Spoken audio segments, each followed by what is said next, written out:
Hi Arpita. Hi. Namaste ma'am. Namaste, Namaste. ma'am.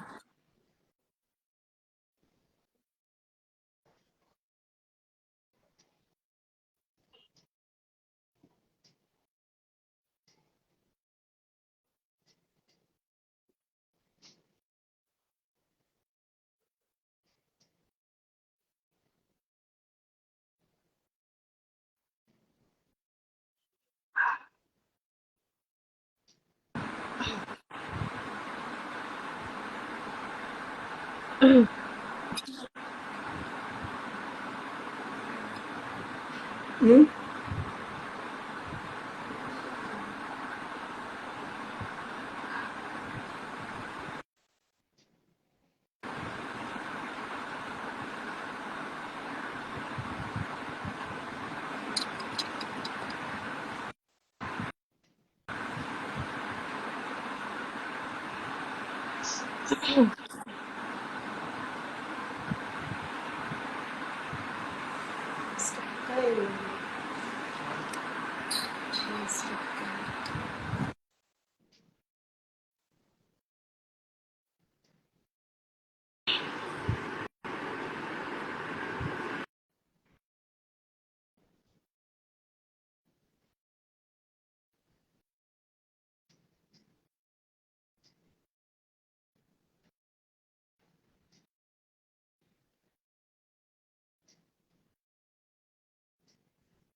Sorry for inconvenience. Ma'am and sir are joining.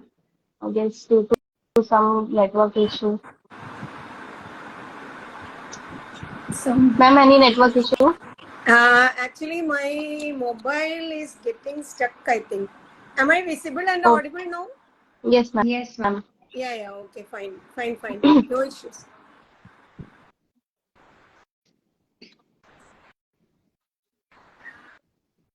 You're not able to join. Hmm?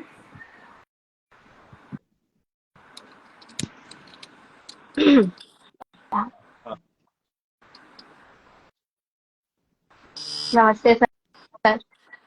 Namaste, sir and ma'am. So myself Sangeeta Singh from Bhopal and Arpita from Bangalore. We both welcome our guest speaker, Dr. Rajkumar sir and Dr. Ramya Krishnan ma'am. Both are pioneers of SBBA. Dr. Rajkumar sir, Associate Professor and HOD of Roganidana Vrikriti Vigyana Department, Government of Puducherry, Mahi. Dr. Ramya Krishnan ma'am, Associate Professor and HOD of Dravya Guna Department, Government of Puducherry, Mahi. We both welcome you in our episode 14, Research Methodology and Medical Stats. So, you know, before proceeding to questionnaires of today's episode, we and Arpita were discussing about questions to be asked. So Arpita has very insightful history about evidence-based medicine. Would you like to share that with our audience also, Arpita? Yes, Dr. Sangeeta. So the concept of evidence-based medicine was first introduced by Gordon Guyat in 1991.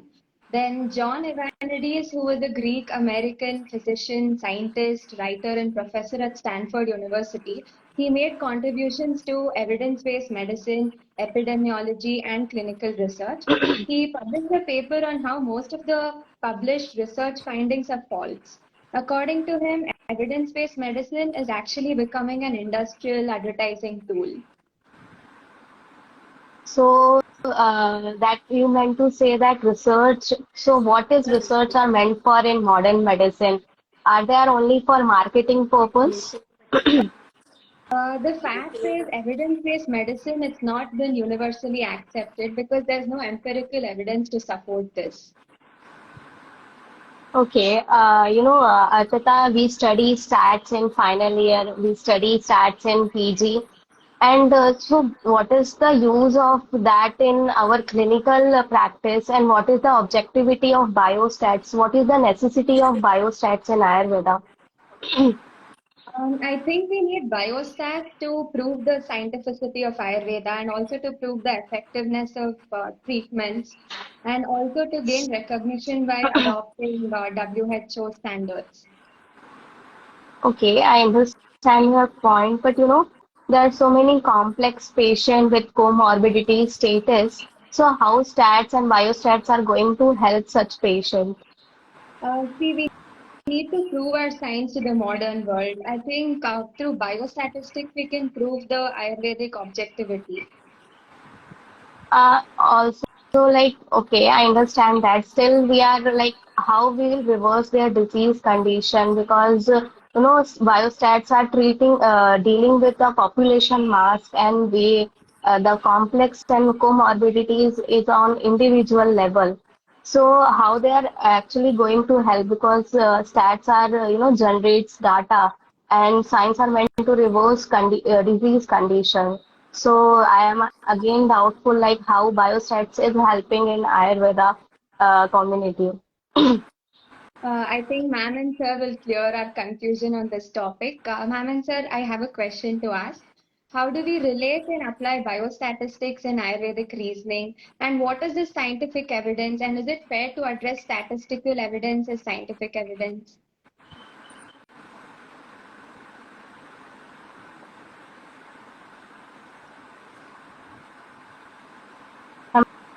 Are we audible? Yeah. Actually, first of all, I would like to thank for this session because this session on biostatistics is very crucial point because there is a very big curriculum. During our times, it was not this much seriously studied like research methodology, but now it is a vast topic in BAMS curriculum, I find, regarding research methodology. So the first question is regarding the reasoning, right? Whether biostatistics, that is what I heard. The first part I couldn't hear properly.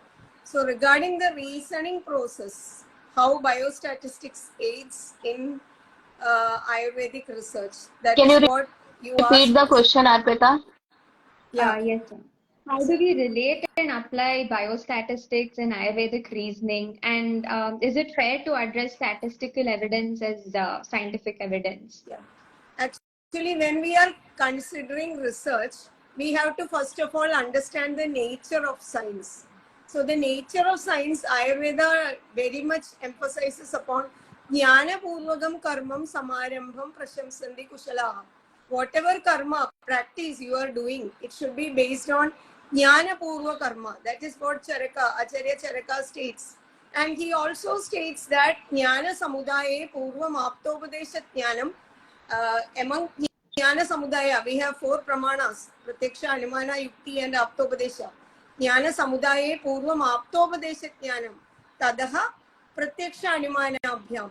So Pratyaksha and Anumana should be strictly based on Aptopadesha Jnana. That is what is, and Acharya further emphasizes Sarvada Sarvam Alochya Yadha Sambhavam Arthavit Adha Adhyavasye Tattvecha Karyecha Tadanandaram. When you are doing some sort of activity, whether it be research or whether it be treatment, first of all you have to consider tattvas. कार्य तत्व विशेषज्ञ प्रतिपत्तौ न मुह्यति अमूढ़ बलमाप्नोति यद अमोघ निमित्तजम. So what is research meant for? Research is ultimately meant for, pariksha is the technical term given for research in Ayurveda. Pariksha garino kushalo bhavanti. Ayurveda is not a science where pariksha research is not intended. Some people are misinterpreting that it is what eminence-based medicine, what the authorities have told you have to exactly do like that. You don't need to do research. It is not like that because our acharyas, ancient scientists have told very correctly that pariksha karino kushalo bhavanti. Only one who does research will become proficient in clinical practice. So that brings out the emphasis of need of research. And what is the objective of research? Parikshayastu prayojanam pradipatti jnanam. Pariksha, the objective of research in Ayurveda is to attain Pratipatti Jnana. What is Pratipatti Jnana? Pratipatto nama yo yadha pratipattavya tasya tadha anushtana jnanam. What all things are to be adopted to acquire the intended results in treatment of an individual. That is what is called, that is what is to be acquired by research. And considering the basic nature of Ayurveda, in comparison to modern medicine, Ayurveda is a deterministic science, whereas modern medicine is led by a probabilistic science. What is this deterministic science? In a deterministic science like mathematics, physics, etc., there is no randomness involved in the development of future states, provided the initial conditions are given correctly. There is no randomness. Random phenomena will not happen in future. So that is what is called, there is no randomness in the development of future states. That is called deterministic science. Consistent outcome is possible when the initial conditions are given. When the starting conditions are true and given, the outcome will be consistent. When you repeatedly test and experiment also, the outcome will remain consistent.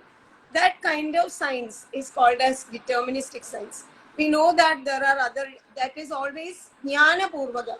There is a fundamental solid source of knowledge. So deterministic sciences like mathematics, physics, all these are led by a definite precision-oriented knowledge system. That is, so they undergo a particular kind of reasoning called as deductive reasoning. Deterministic sciences always adopt the method of deductive reasoning. What is this deductive reasoning? It starts from general to specific. General things are explained, but we have to probe into the specific things, and there will be valid conclusions. That is called deductive reasoning. I'll give you some examples from Ayurveda. There will be certain premises, and if the initial premises are true, our conclusions will be also true. Because the initial premises are not led by mere observations. Initial premises are led by knowledge of the science. Science means knowledge, scientia. Science does not mean data. Science means knowledge. Knowledge, there is a definite precision knowledge to guide the observations. So for example, I'll give you one example. We know that one general example I'll tell first. Insects have 6 legs. Spider has 8 legs. So spider is not an insect. We can confirm that. Insects have 6 legs. All insects have 6 legs. That is a proven natural thing. So when you observe a spider, we find that there are 8 legs for the spider. So spider, you don't need to test 100 or 1,000 spiders to know that spider will not be an insect. Even if you test also, you understand that not a single spider will have 6 legs. So which confirms that spider is not an insect.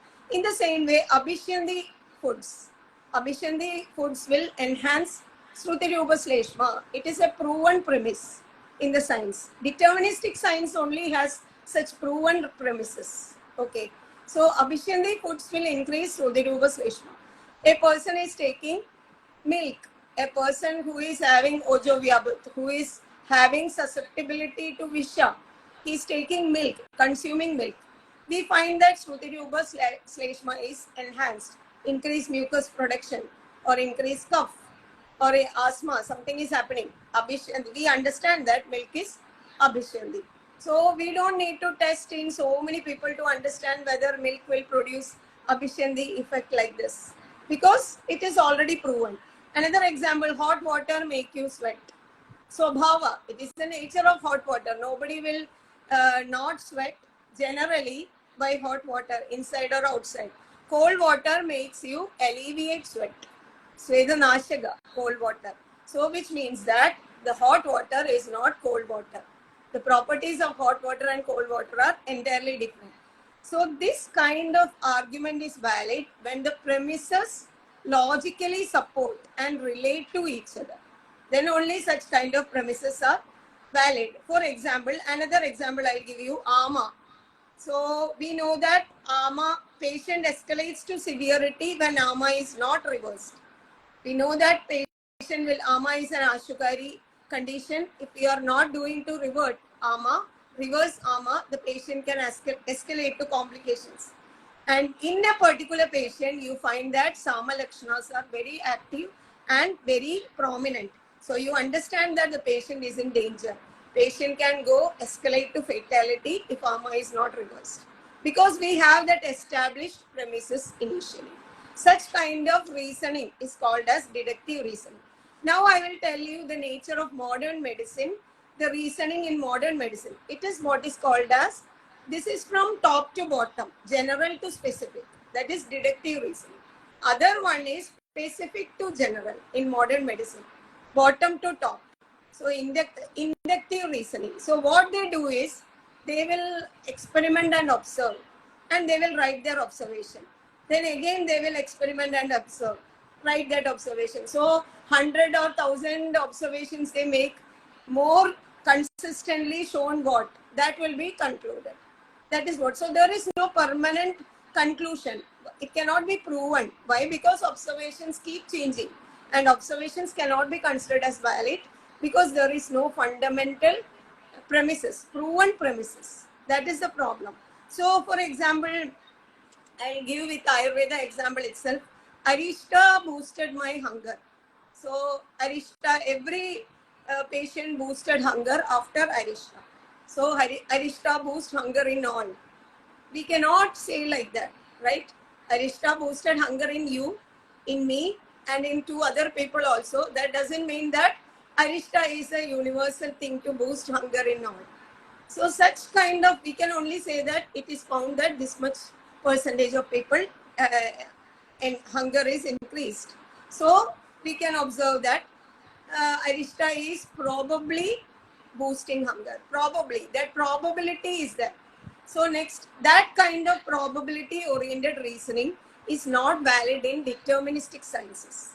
Deterministic sciences always premises are there, no knowledge based premises are there. So our what we have to do in research is to establish the logical connection between cause mechanism and effect relationship. So this is the underlying difference between modern medicine and Ayurveda. And it is very, very emphasized that Ayurveda is not observation alone. Jnana samudaye purvam aptopadeshit jnanam pratyaksha anumanabhyam parikshaya bhavati. And that also jnanamshena nahi jnanam kritsne jneye pravartade bhubutseda bhishak tasmat tattvam tandrani shilanat abhiyuktastu sadadam sarvam alochya sarvadha na jadu skhaladi pratnyo vishamevi kriyapadi. Na jadu skhaladi pratnyo. He will seldom commit any mistakes if he is following tantra, if he is following tattvas on the whole. So which means that Shastra Sahita Tarka or science-based reasoning is advocated in Ayurveda and not observation-led reasoning. So this is the basic fundamental difference between Ayurveda, reasoning approach in Ayurveda and modern medicine.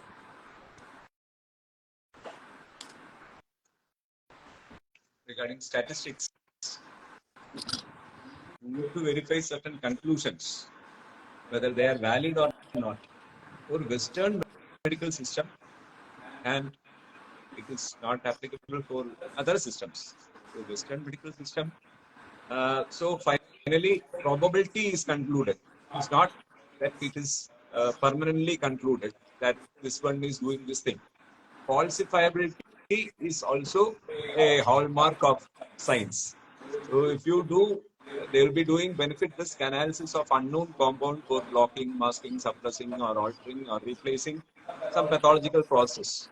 And they will be experimenting and in animals as well as in human beings, and it will be statistically analyzed. Is this a valid conclusion for a medical system? In some people, it will be having good effect. In some people, it will be having bad effect. So how you can confidently apply a medical system, a treatment to a person or to a subject with this generalized statistical data?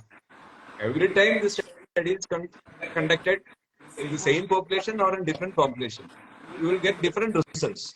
There will not be a uh, permanent result that this much person will be having this benefit, this risk, along with suppression, blocking, and other things.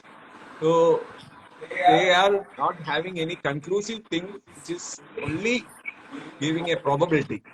The statistics is hired from this uh, scientific tool, is hired from statistics.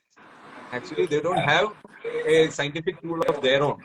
So just to validate their conclusions, they have hired this statistics, and probabilistic results are made. And therefore, the conclusions in the science, they interpret as you can never achieve the truth, or you will not be knowing the truth at any point of time. It is way to truth only. You are not going to know the truth at any point of time. So science is that which get upgraded or updated periodically. That only can be considered as science. But actually, science is truth, knowledge regarding truth, or all the natural phenomena are explored. So when natural phenomena are explored, they will never get changed, because natural processes in human body, how they respond to external environment features, they will not change.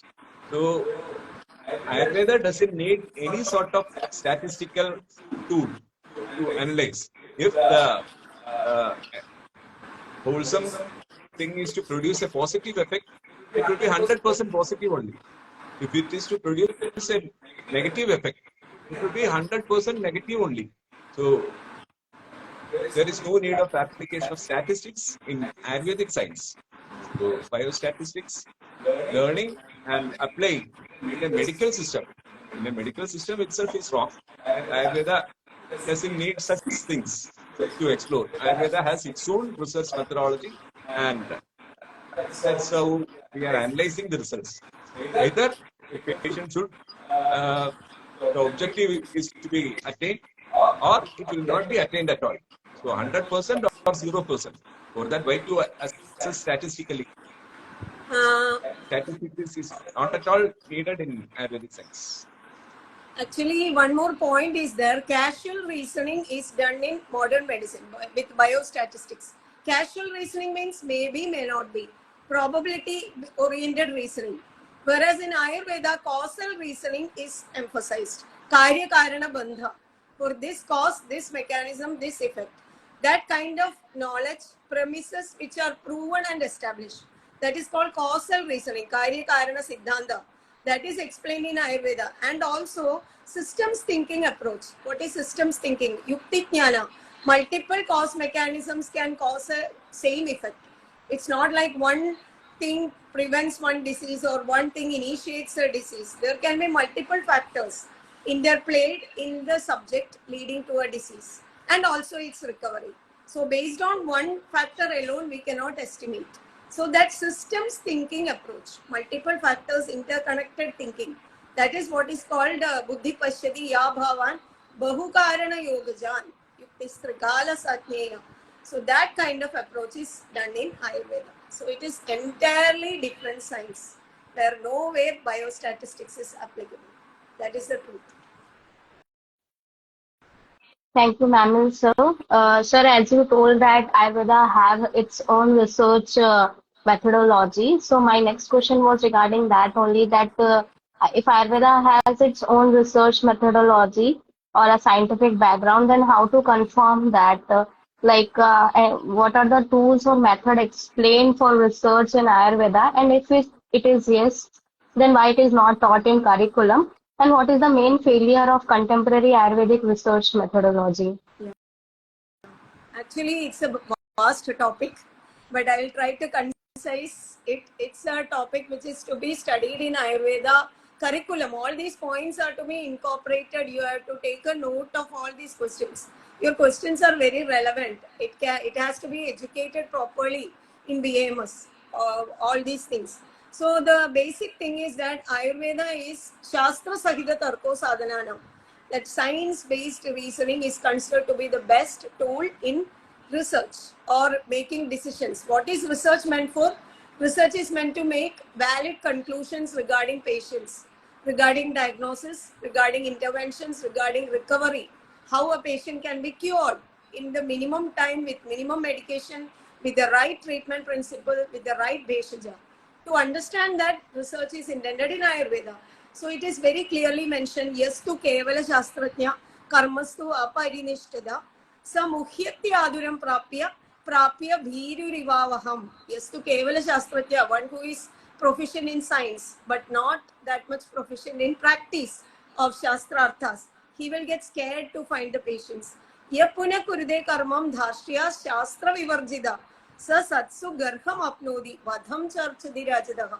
One who is doing practices, endless practices. Dharshya shastra vivarjida. By abandoning science of Ayurveda. One who is doing medicine oriented practices. They are to be killed by the king. They are doing a serious offense. They are committing serious offense. If a Vaidya or a bishop is not practicing science-based medicine, he has to be put in the jail. That much serious offense. So statistics-based medicine is not advocated. Instead, science-based medicine is advocated. And also, what is this, how it has to be done? It is very specifically mentioned. Ashtanga Sangraha Sutra Sthana Bheshaja Ajaraniya Tadaischaiva Alochayet Tatashaivam Alochayet Tasya Ayam Aushadasya Vyadhiraduro Va Yogyaha Kiyado Va Doshanurupo Hi Bhaishajya Virya Pramana Vikalpo Vyadhida Belabeksho Bhavadi. It's very clearly what is to be researched in Ayurveda, very clearly mentioned. Kasya ayam aushadasya tadashaiva alojen. You have to ponder, you have to apply your rational thinking. Kasya ayam aushadasya, whether this treatment principle or whether this medication is suitable to this patient and this disease, and whether it is compatible to the strength of the disease and strength of the patient. That also, pramana vikalpo vyadhi sadhita belapeksho bhavati. So that is very important. And also, nahi jnana avevena, charaka vimanasthana, nahi jnana avevena, krisne jneye vijnanam utpadyate. So by analyzing one component alone, you cannot get a complete knowledge regarding the right treatment decision or right diagnostic decision.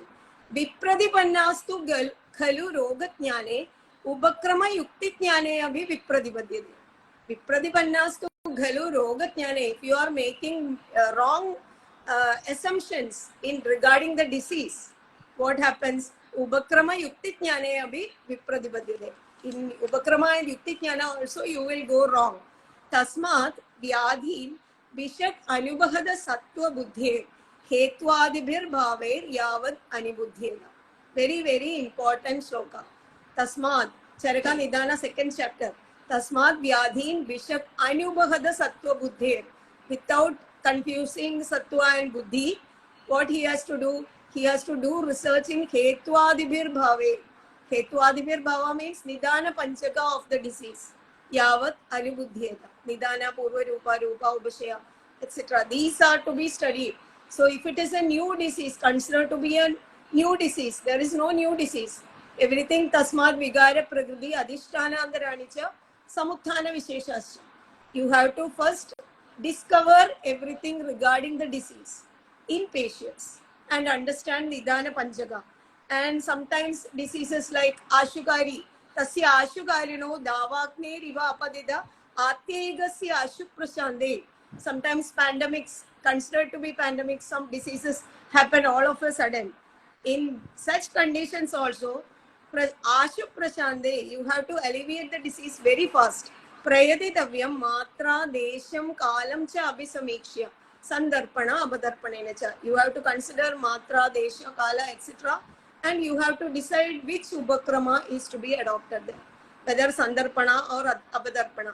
Epidemiology is done in pandemic conditions, like to understand the determinants of the disease, what all things are causing disease, new or old disease, whether it be acute or chronic disease, what are the determinants, what is the prevalence, how many people in an area are affected. All these things are studied in epidemiology. But Ayurveda is already giving complete jnana of determinants, causative factors. For example, Prameha, why should we observe and study when Acharya says directly that Mandol Saham Adisthulam Adisnigdam Mahashanam Mrityu Prameha Rupena Chipramadaya Kachadi. Then why to analyze each and every component? Why to observe and understand that yes, Mandol Saha can cause diabetes after studying 1,000 patients? We don't need to observe and find some what you call casual association, because we are already given causal relationship. Karya Karana Bandha is established. Mandol Saham, and also that shloka is Mandol Saham Adistula, Adisnigdham, Mahashanam. All these can cause Mrityu Prameha Rupena, Chipramadaya Gachadi. So all these things, and also Vriddhistana Chayavastam Roganam Ubalakshay Susukshmam Abhicha Pratnyo Dehagni Balachedasam Vyadhi Avastha Visheshanhi Nyatva Vichakshana Tasya Shamam Kurya. So that very crucial points regarding dosha, what is the condition of dosha, what is the avastha of dosha, what you call Vyadhi Beshaja Prabhava Tattva, how to analyze the Beshaja based on Roga Tattvas and Rogi Tattvas. All these things are to be incorporated in Ayurvedic research. And coming to tools, in modern medicine, they are following, the doctors are supposed to do PICO. PICO means patient or population, intervention, I for intervention, C for comparison, O for outcome. How they are deciding what is good for their patient? They will first write down the details of the patient or whether population. Second, they will go for intervention. What all studies are done on this intervention, whether it is diagnostic technique or treatment technique, whether scanning is better, I mean ultrasound is better than CT. How many studies have done and what are the conclusions in peer-reviewed journals? They will be checking. Or regarding a treatment intervention, whether knee replacement surgery is better than, or after hip replacement surgery, painkillers are better than what you call aerobic exercise. They will be checking all the study, all the data to find out whether painkillers are better or aerobic exercise. That is what is called comparison. And finally, outcome. They will reach one outcome. So, but this is not the case of Ayurveda. In Ayurveda, there are several components. First is Karanam. That itself, Karanam is not statistician. Karanam is Vishak. Karanam is Vishak, not statistician. Karanam is what? And Vishak is supposed to be Sutrartha Prayoga Kushalaha. Vishak should be a researcher. He should be knowing Sutra Artha Prayoga. Prayoga of Sutra Arthas. He should be proficient in. Then Karanam is Bheshaja. Bheshaja means treatment principle. Then Karya Yoni of Ayurvedic research is not one name of the disease. It is Dhadu Vaishamya. What kind of Dhadu Vaishamya has happened there? Karya is not benefit risk. Karya is not benefit risk. Karya is objective is Dhadu Samya. Dhadu Samya Kriya Prokta Tantra Prayojana. Karya Bhala is what? After reaching Dhadu Samya also it is not ending. You have to observe whether Arogya is happening. Arogya, Sugha or Arogya. And Anubandha, Ayus, whether the lifespan of the patient is unaffected by his former or present disease. Then comes Desha, Bhumi Raturasya, that habitat as well as Samprapti Desha, Kala, Ritu and Adura Avastha, Asya Avasthayam, Asya Ushadasya Kalo Akalova, whether in this stage, this treatment principle is compatible or not. That has to be tested by Upashaya Anubashaya. Pravritti, Pradikrama, Upaya, Yuktimidhi, Ubayam.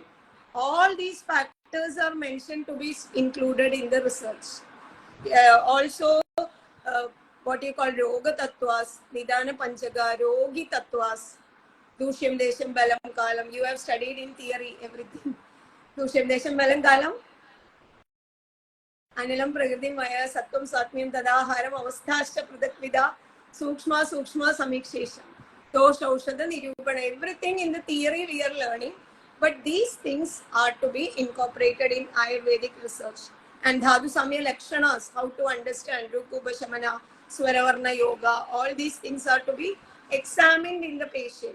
So the thing is that clinical research research is only advocated in Ayurveda and it is not population oriented. We can definitely do population oriented studies also, but with the principles of science based medicine of Ayurveda.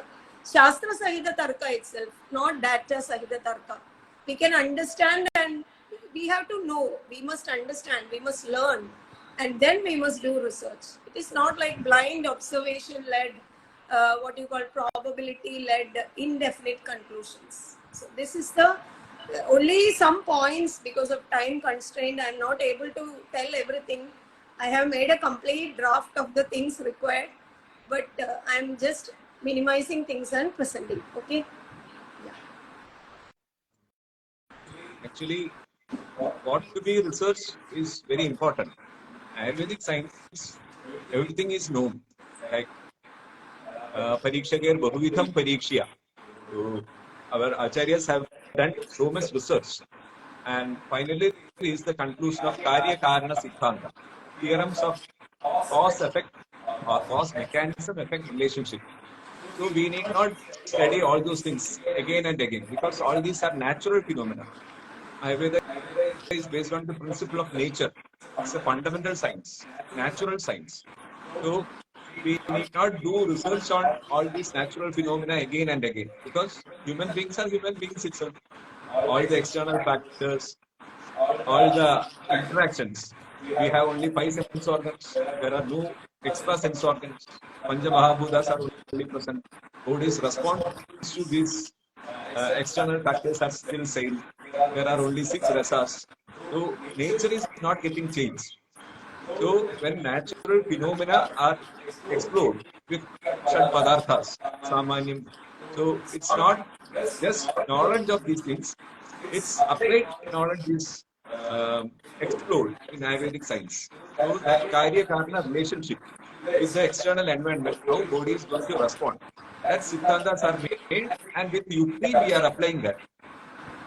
Yukti is Karya Karana Siddhanta itself. It's not logic of one person or one physician. It is Buddhi Pashiri Ya Bhavan Bahu Karana Yoga Jana. This Karya Karana Siddhanta, when applied in that patient with multiple causes, this effect is going to happen. That scientific logical knowledge is termed as Yukti. So these things we need not do research again and again because all these are natural phenomena and principle of nature will not change from object to object. The basic nature of objects are also identified. Like this is going to produce Brahmana in this individual. This is going to produce emaciation in this person. So we need not give hundreds of patents this medicine, whether it will produce Deepana or not, this will produce Bhajana or not. It is foolish study because it's not going to give any sort of other result. And if it is statistically analyzed also, if it is not 100%, that is not valid study in Ayurvedic science. So things which are to be understood is Shastra Artha Jnana. Shastra Artha Jnana is practical knowledge in the present era. So if a new yoga, Purana Praviliyande, Navina Pradurasade, said by Gananath Sen in Siddhanta Nidana. So in such things, how to explore, how to do research in a disease. Yoga Megegam, Evam Prakopanam, Evam Yonim, Evam Utthanam, Evam Atmanam, Evam Adhishtanam, Evam Vedanam, Evam Samsthanam, Evam Shabdasparsha Rasa Evam Upadravam, Evam Vrithisthana Kshaya Samanitam, Evam Udarkam, Evam Namanam, Evam Yogam Vidya. So, whatever be the disease, Tasmat Vigara Prakriti Adhisthana Andarani Samuthana Visheshamsha. You have to identify a disease. So, we have to apply all those principles, Karya Karana Siddhantas and Tattvas, Yoga Rogi Tattvas, Vyadhi Bheshakya Prabhava Tattvas. Again, you have to explore Yoga Madhu Parikshena Tado Anandara Vamshata. Once you explore that Yoga, then you have to explore herbs or compounds which are having antagonistic property to that based on a treatment principle. So we are coming from general to very specific in that individual. So his Dosha, Dushya, Desha, Kala, Bala, Anala, Prakriti, Maya, everything is different. So we are going very much specific. So identifying a roga or newly emerged roga by Ayurvedic principles. Aptopadeshik Jnana is the primary tool. Scientific tools you are asking. So the primary tool is Ayurvedic science itself, Aptopadeshik Jnana itself. So with Aptopadeshik Jnana, we are identifying the dosha present in that. So dosha lakshanas are given. We are not just blindly observing the patient. We are observing dosha lakshanas in the patient, the status of the dosha, stage of the dosha, whether it has afflicted dhatu gata avastha is there or dhatu leena avastha. So such exploration is done based on Ayurvedic science itself or Aptopadesh Jnana. Apta, Shishta, Vibhutha state. Vibhutha means they are having specialized knowledge. Vishesha Buddhi they are having in each and every point of science. So once we identify the roga, then we have to select the Aushadam Pariksheda. Aushadam is not just Parikshana by cultivation or any other thing. Aniyacha Matrayacha Yuktam. Asmin Vyathu. Evam Vidhasya Purushasya Edavantam Dosham Apagasha Upashamyadiva. So research also has to be done on Aushada Pariksha. Aushada Pariksha means its application. And Tadak Karma Vishan Paschat. Then we have to select the treatment principle for that disease. So all these are based on Aptopadeshik Jnana, Pratyaksha, Anumana, and finally Yukti. All these are the scientific tools, and failures are we are blindly following Western system. Western system, the objective is to block, suppress, or alter the pathology. But Ayurvedic science objective is Tadeva Yuktam Bhaishakyam, with Arogyaya Prakalpade.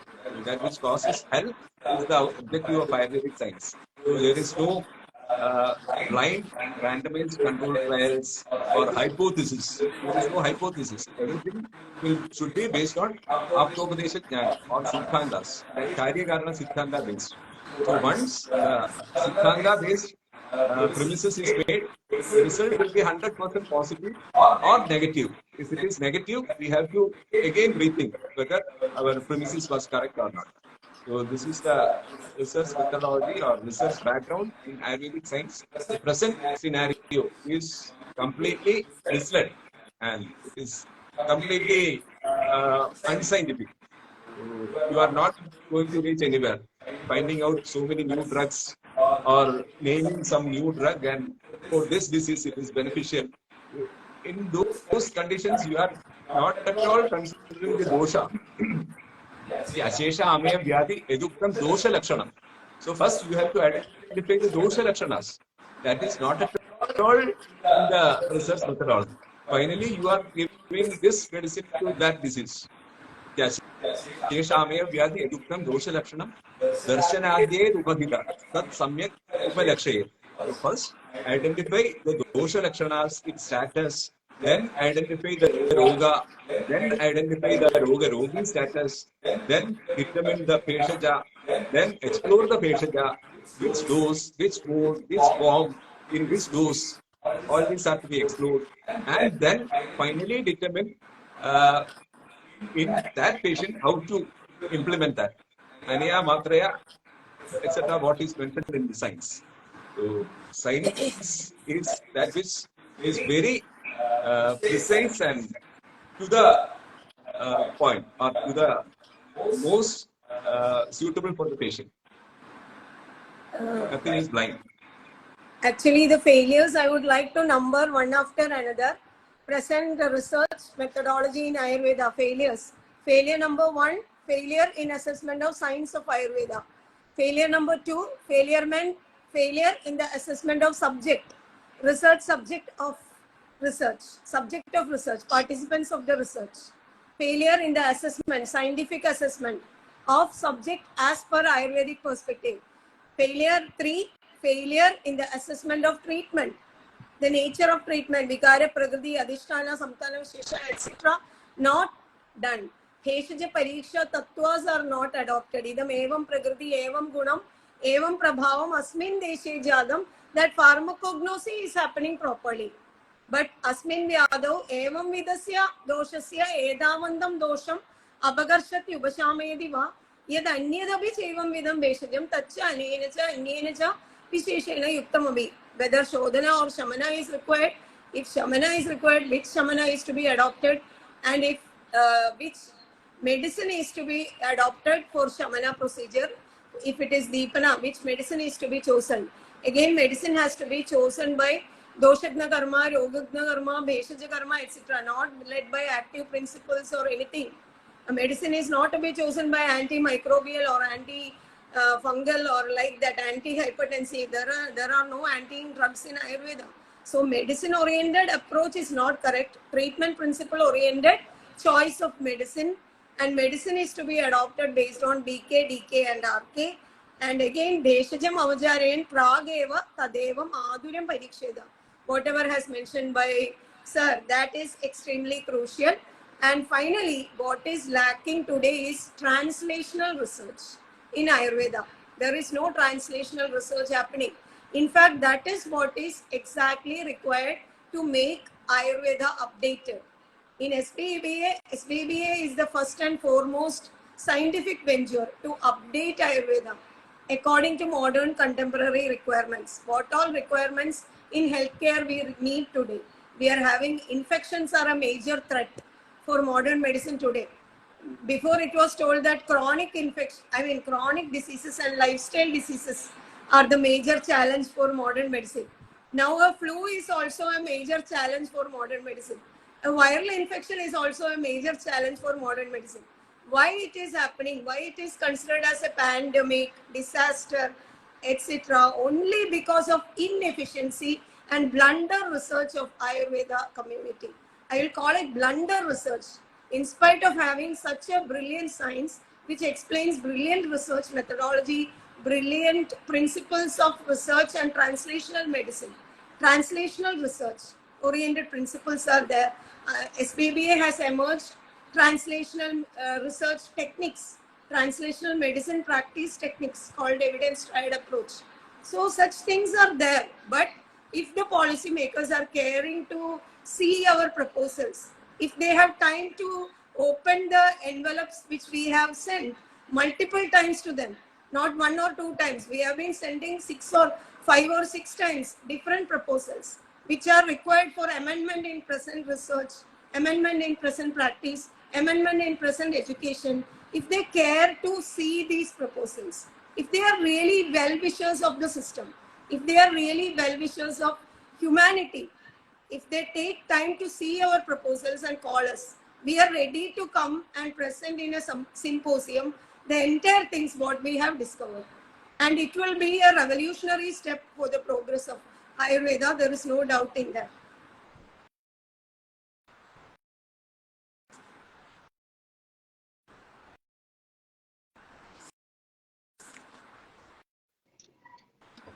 Thank you, ma'am. Thank you, sir. Arpita, next question. So, sir and ma'am, there are different margas accepted by different acharyas like Charaka, Vagbhata. So, how can we adopt a standardized research methodology? So, objectivity, there are two things required for calling a research scientific. One is transparency, second is clarity and objectivity, and third is reproducibility. Three phenomena are there to call as research or to call a science a science. Why we are learning a science? To understand the logics. Why we are called as a doctor?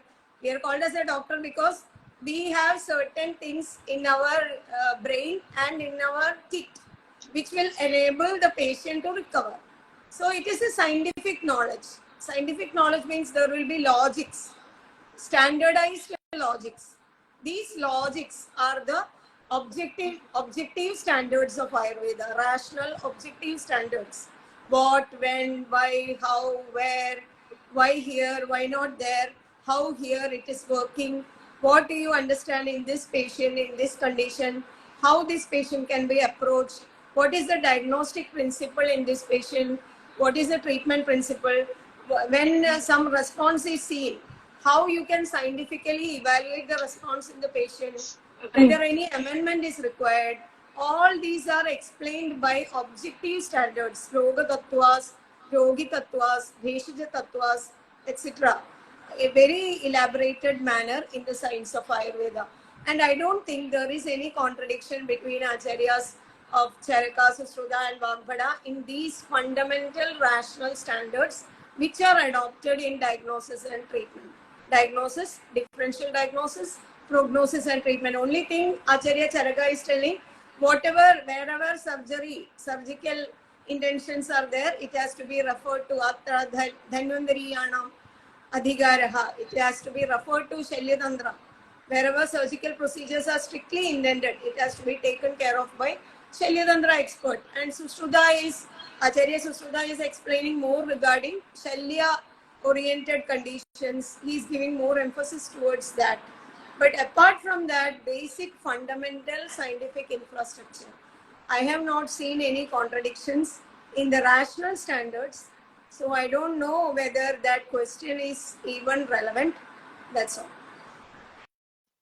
Actually, people think that as some classify it as 5 and another Acharya has classified it in 7.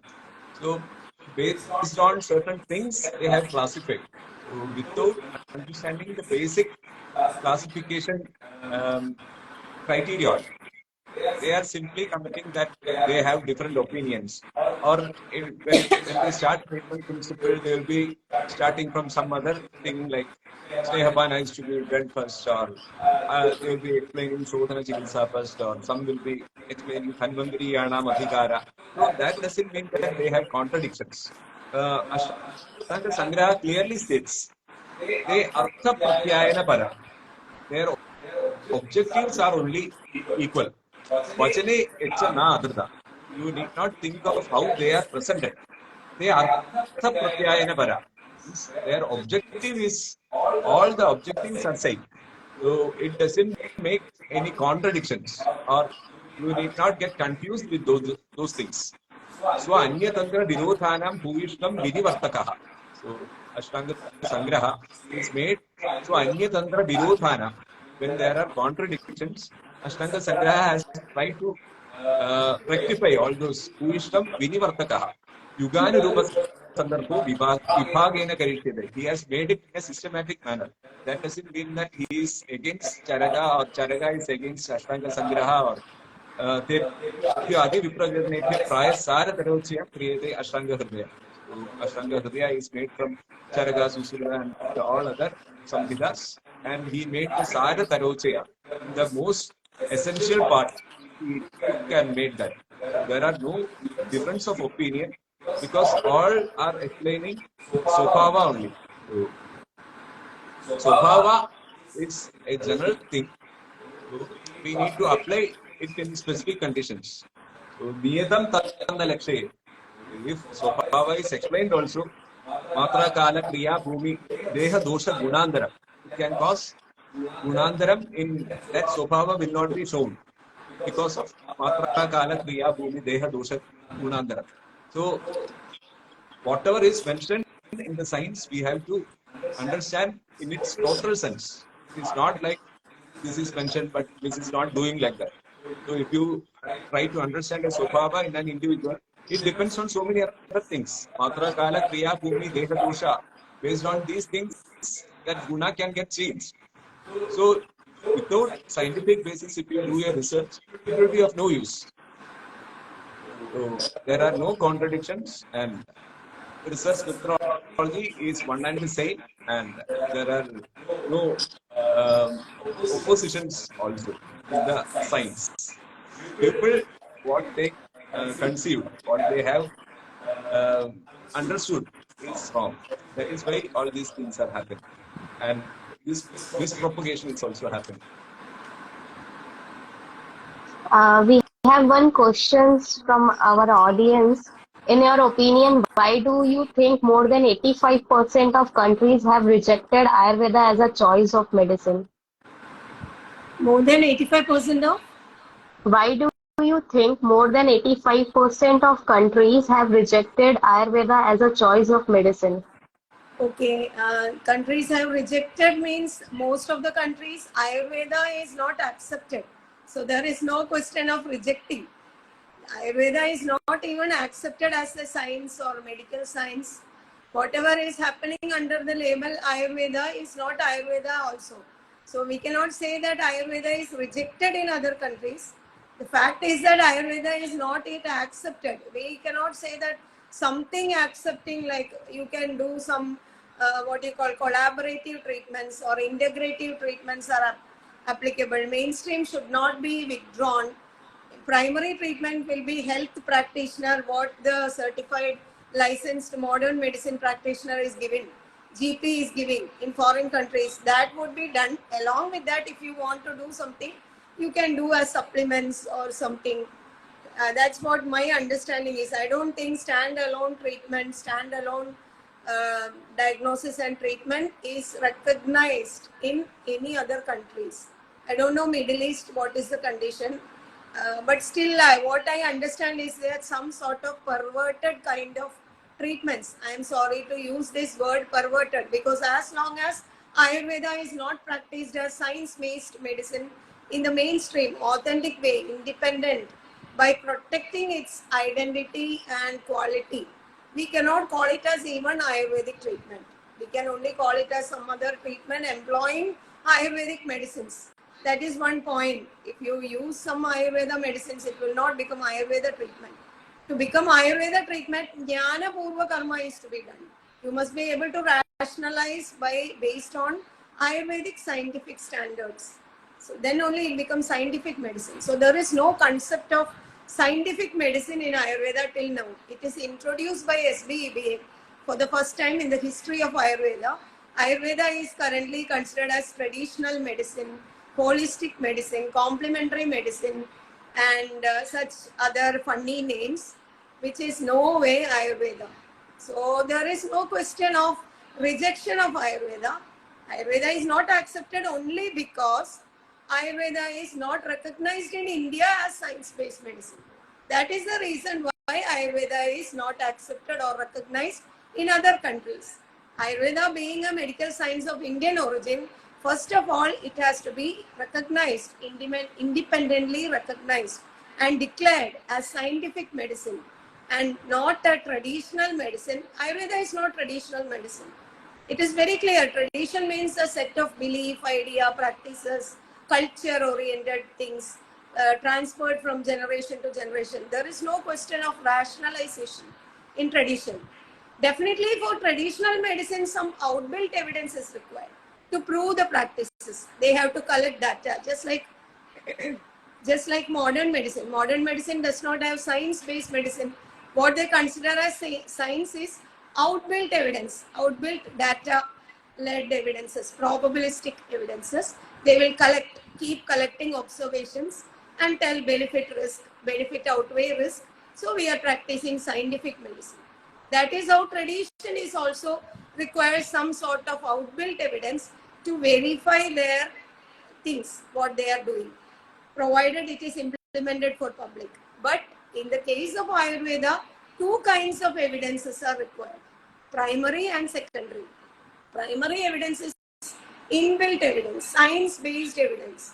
That is to verify what the decisions, the what you call the quality of decisions which physicians are making in patients, whether it is scientifically correct or not.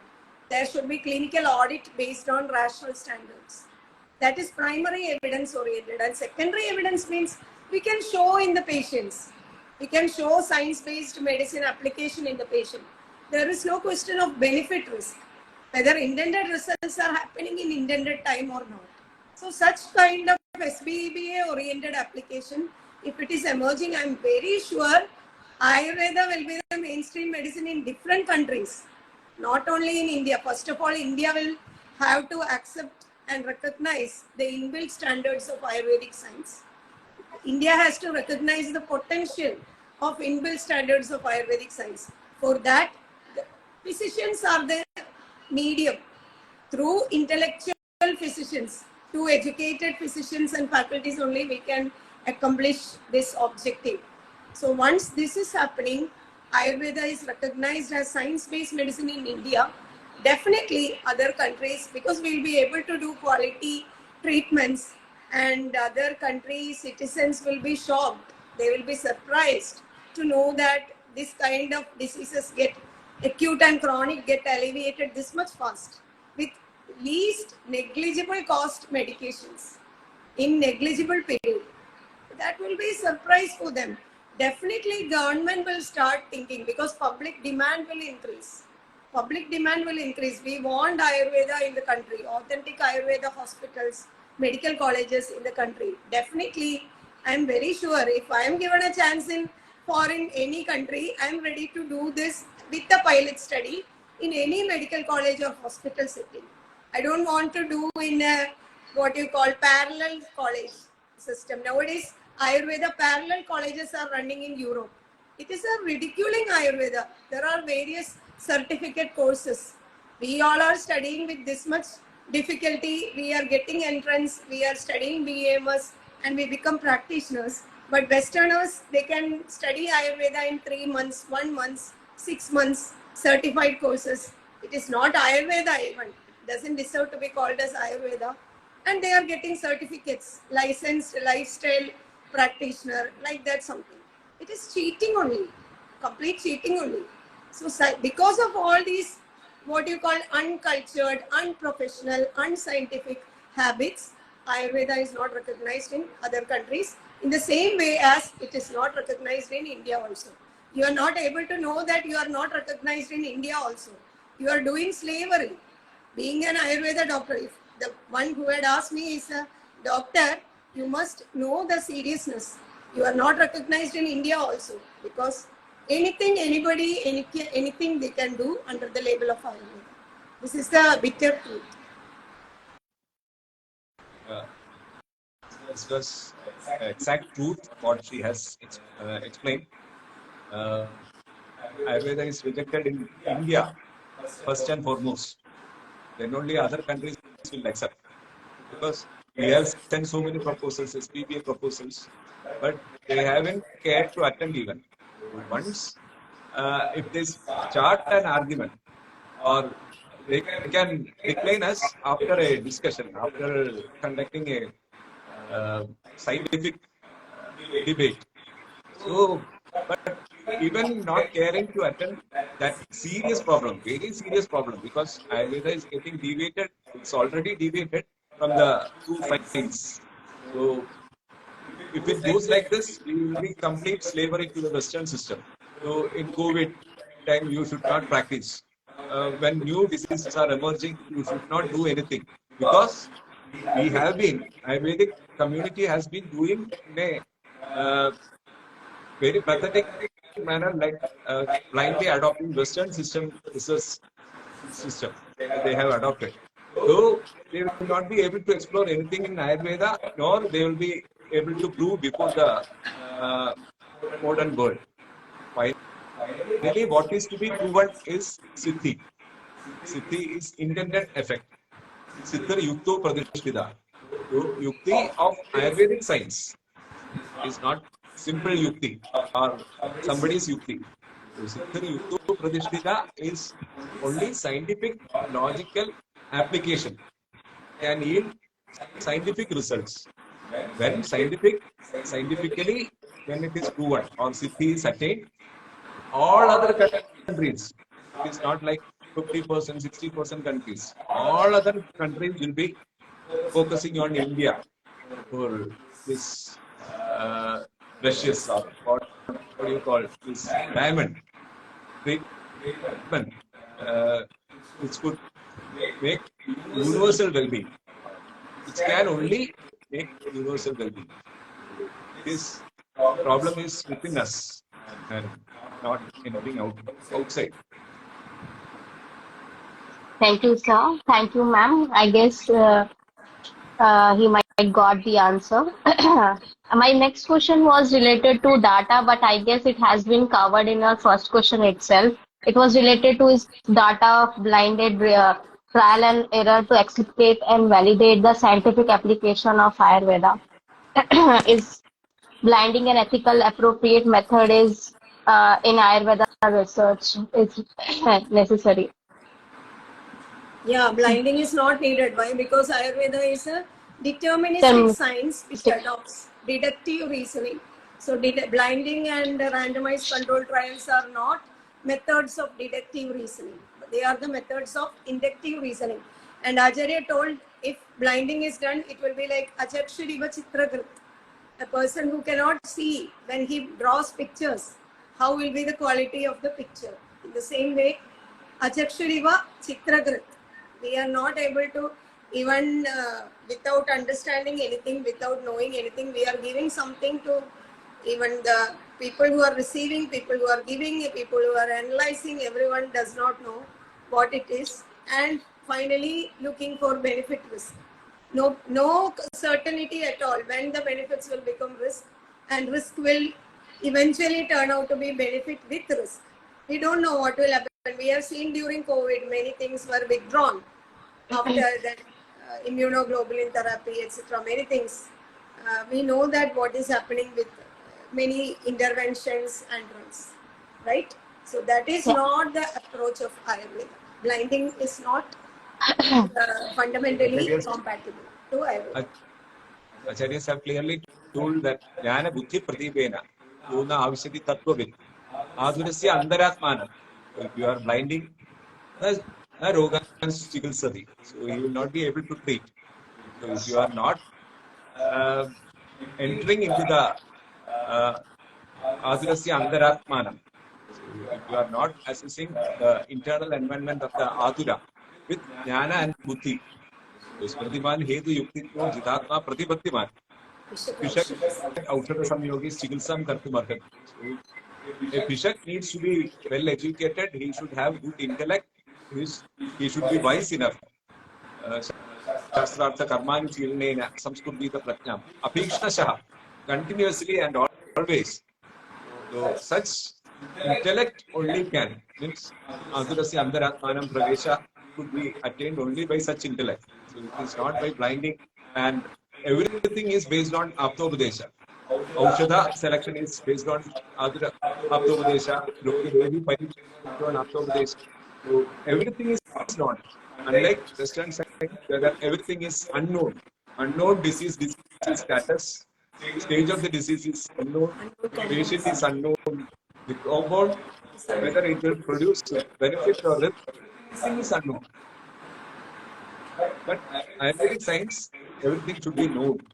So blinding is blunder. We don't need new medications. We need new intelligence. We need revised intelligence, updating intelligence, translational intelligence. Shastra Artha Karmani Shilanena Samskurvida Pratyam. That should be our motto. It's not blinding. So, ma'am and sir, as you told that many times you have sent the proposal and that has been rejected. So, like, how we can prove our science to modern world? No, it's not rejected. Because I Again, mean, Sandeep, it is it not has They are not been rejected. corrected. attended, They haven't attended. attended. Yeah. Yeah, they haven't attended. So, like, how we can prove our science to modern world?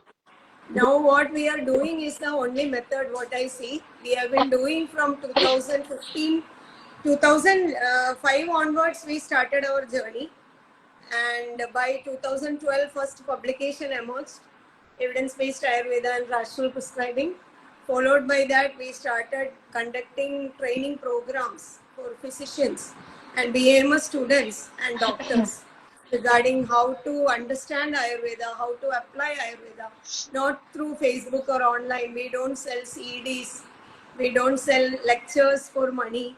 We have received many offers, very quality offers, very high amount of money also for selling CDs, for lectures, etc. But we have not approved them. We have not accepted those offers, not even a single offer for that. Because why we are not doing it? Because there is such a lot to unlearn.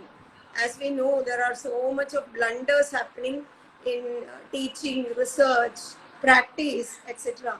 So once we understand that they are blunders, we must think of producing a change, and change will happen only by systematic education.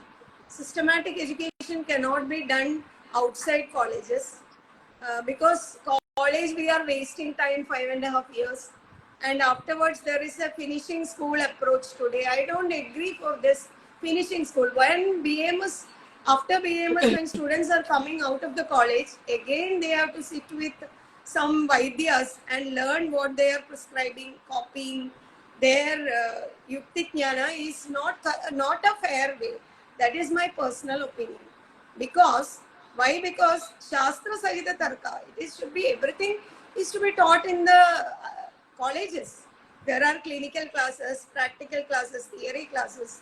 So it has to be translational medicine. Knowledge of translational medicine has to be taught in the theory classes.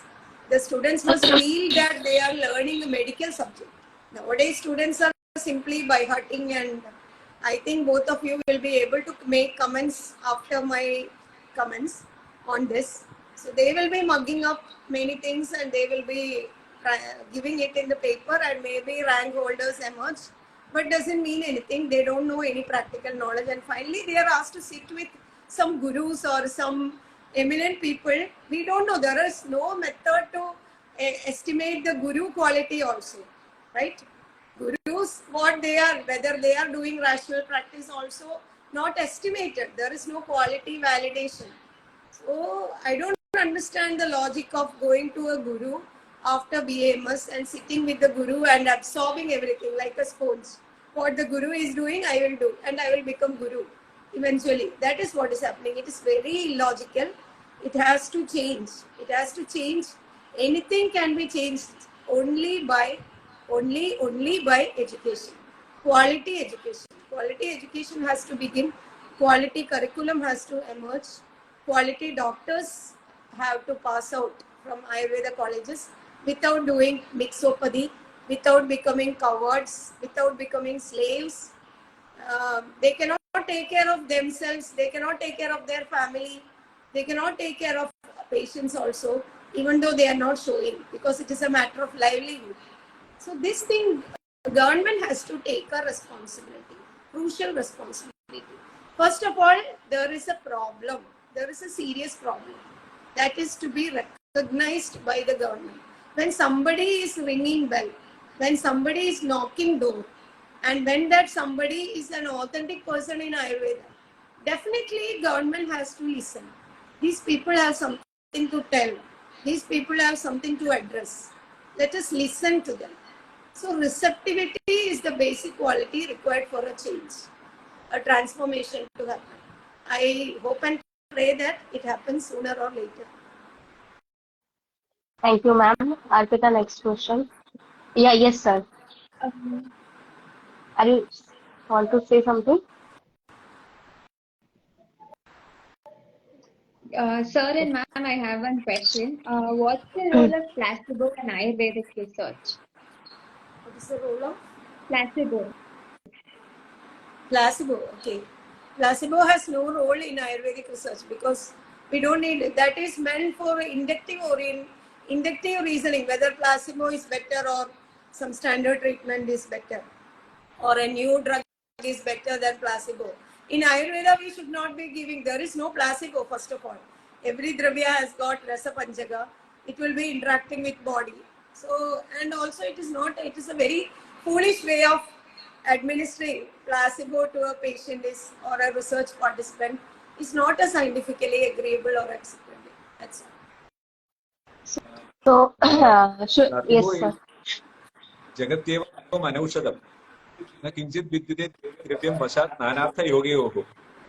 All dravyas are having an influence, or it will be having an action in the body.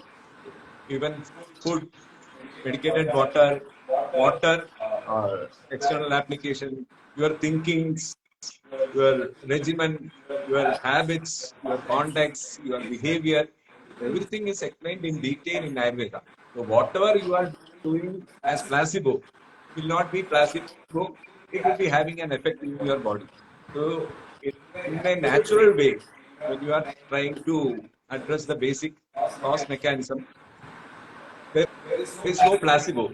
Either it will be nidana or it will be treatment. So if you take Shad Rasas, in Prameha Yogi, first three rasas will be nidanas. Later three rasas will be, you can apply based on treatment principle. So all the six rasas are having effect on that disease status or state and stage of the patient.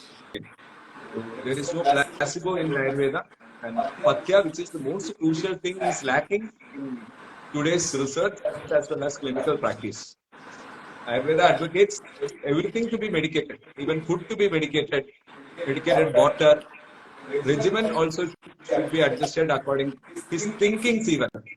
Even whatever he thinks should be like this. Such things are advocated in Ayurveda. So you cannot even imagine of a placebo in Ayurvedic science. Thank you, sir. Thank you, ma'am. My next question is, should we not have scientific temper of open-mindedness to discuss, argue, and analyze the long-cherished concepts and theories to welcome new light and knowledge that are unfavorable to preconceived opinions? Western scientific temper, that is open-mindedness, is required only if there is deviation from natural phenomena. From olden times, if natural phenomena are getting changed, Siddhantas will change. Karyakarna Siddhantas will change. Tattvas will change. Pramanas will change. If there is no change in Siddhantas, Shadrasas are saying, Panchamahabhutas are saying, Panchindriyas are saying, everything is same. So we need not adopt Western scientific temper that new Siddhanta has to be emerged. It has become 5,000 years old, so we have to emerge a new Siddhanta. There is no need for that. So, Karyakarna Siddhanta, if it is permanent, Bhava, Swabhava, Nityatva, Swabhava, Samsiddha, Lakshanatva, Anaditva, all these are permanently valid. All these Siddhantas are permanently valid as long as human beings remain as human beings. And their interactions will be the same. Only thing we can do is we can check the practically or verify the Shastra Arthas in the present era with the same Siddhantas, same Pramanas, and same Tattvas. So there is no need of scientific temper to understand that this natural phenomena has changed. If natural phenomena is getting changed, if nature is getting changed, because this is a natural science, fundamental science, fundamental applied science. So no need of a scientific temper to realize that Pancha Mahabhutas are now 108 Bhutas. It's not like that. Pancha Mahabhutas will remain as Pancha Mahabhutas as long as human beings remain as human beings. Scientific temper is required in understanding and applying science. In understanding and applying science. That is what scientific temper is required for. Translational medicine, translational knowledge of practice, translational knowledge and practice of Ayurveda. So that scientific temper is required. Thank you, ma'am. Thank you, sir. Arpita, next question. Ma'am and sir, as we know, there are new diseases emerging. So, how do we test the efficacy of new drugs in such cases?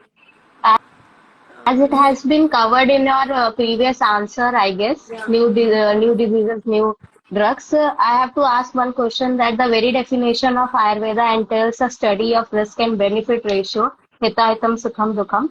So risk in medical science specifically has a wider connotation than just harmful. Even Prakriti is a risk factor in certain circumstances. So does not Ayurveda recommends benefit risk analysis? That definition is misinterpreted. It's not Hidahidam Sukham Dukham Ayu is there are wholesome and unwholesome factors, there are health and disease status. So these are related with ayus. That is what it is mentioned. And Tasya Hidahidam. So that wholesome factors are different for different people. My wholesome factor is different from your wholesome factor. For Vada Prakriti, Sneha is wholesome And for Kapha Prakriti, Sneha itself is unwholesome. So, wholesome and unwholesome factors related to that individual is explained there, and it is not benefit and risk. So you need not study on that whether Vada Prakriti will be getting Vada Roga. It is foolish study. Whether Avara Samharana or Avara Sattva will get Mada Murcha Sannyasa or Unmada or Apasmara.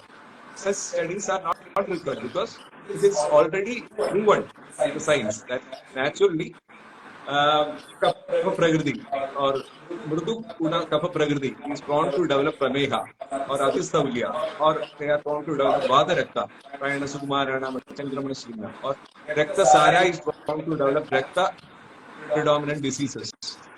So all these are not risk factors. It is well proven, but everything will not happen as such in an individual because so many other factors are also influencing, and based on all those factors, how to assess the strength of the patient, how to adjust the dose of the medicine, how to determine Sathya Asatya, the prognosis of that disease, everything is mentioned with all these factors.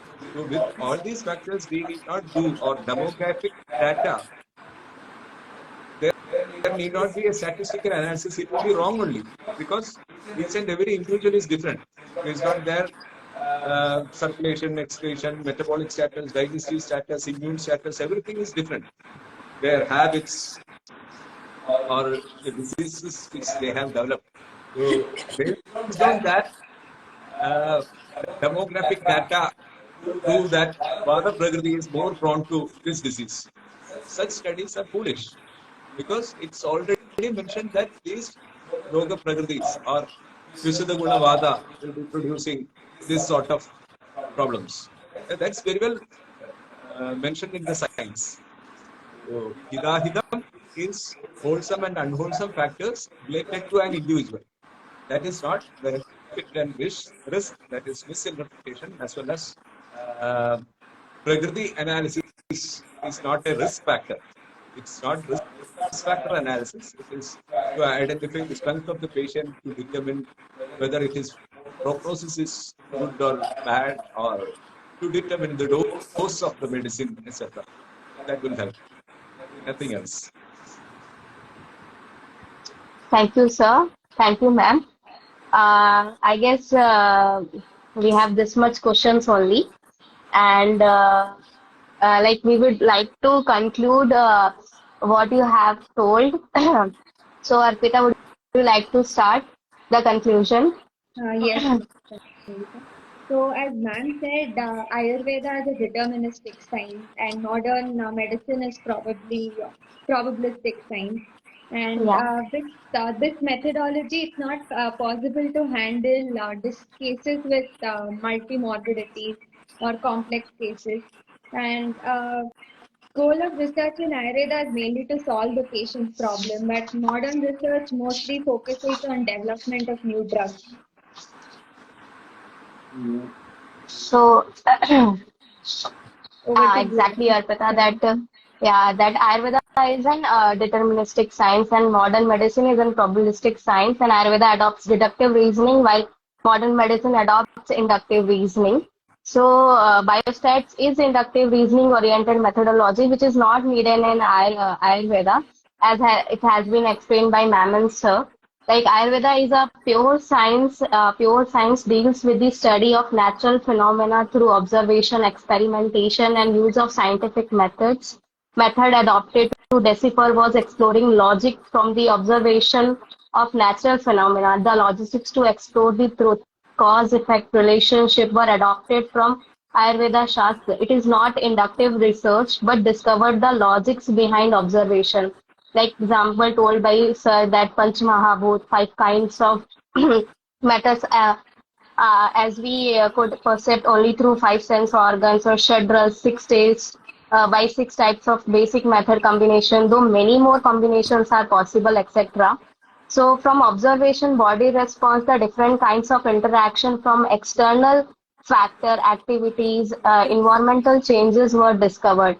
Same principles were utilized to modify, control internal environment and reverse the disease condition and restore improve health.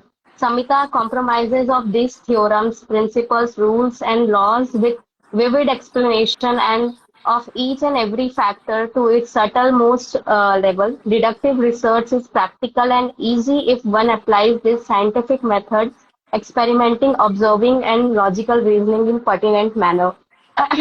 Also, the motto of research in modern medicine is to suppress, block, mask, etc. But in Ayurveda, it is to produce health. Tadev yukta bhaishajam yadarogya kalpate. Also, ma'am has written a Mission of Science in Medicine book, which has widely explained all those research, why research is actually meant. Those who have doubt in this session, that is, it is a short session for a research, they can read this Mission of Science in Medicine, written by Ramakrishnan ma'am. We are grateful for today's session and blessed to receive the wisdom shared by you both. Thank you, Sangeet. Thank you, Karan. And thank you, both of you, for a wonderful preparation of questions and discussion. Thank you. Thank you, ma'am. It was a wonderful session. Thank you. Thank you. Okay.